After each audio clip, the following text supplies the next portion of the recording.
зуҳро сайфуллоева бо 6 фарзанд дар як вагони сарду оҳанин дар бадтарин шароит зиндагӣ дошт.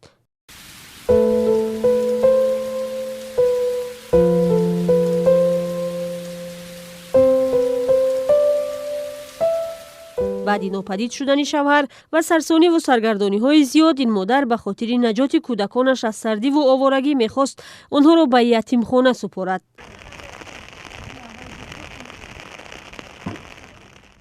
дар бораи ин зани бесарпаноҳ мо тавассути як сокини шаҳри Ҳисор хабар ёфтем. Он рӯз хеле сард буд, рӯзи боронӣ буд ва мо бо ҳамкорам Амриддин наворбардорамон роҳи Ҳисорро пеш гирифтем.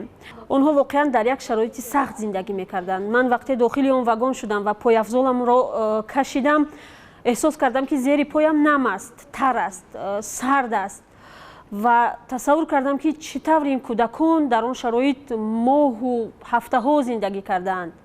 аз ҳар кунҷи он вагони оҳанин об мечакид болои сари кӯдакон ва тиреза надошт. матлаб таҳия ва дарсомонаамон нашр шуд. шаб вақте ба хона баргаштем, дигар зангу номаҳои зиёде гирифтем. яке суроға мепурсид, яке рақами телефони ин занро мепурсид. дар чанд соат аз ҷониби соҳибкорону муҳоҷирон ва хайрхоҳон пули як хона ҷамъ шуд. ба маблағи $15500 барои ин модар ва фарзандони ӯ дар маркази шаҳри Ҳисор як хонаи дуҳуҷрагӣ хариданд. воқеан дар ҳамин лаҳзаҳо одам аз кори худ ифтихор мекунад ва ту дарк мекунӣ ки коре ки ту мекунӣ бенатиҷа нест, бетаъсир нест. ман вақте ба озодӣ кор омадам, хеле ҷавон будам. дар курси 2 донишгоҳ таҳсил мекардам.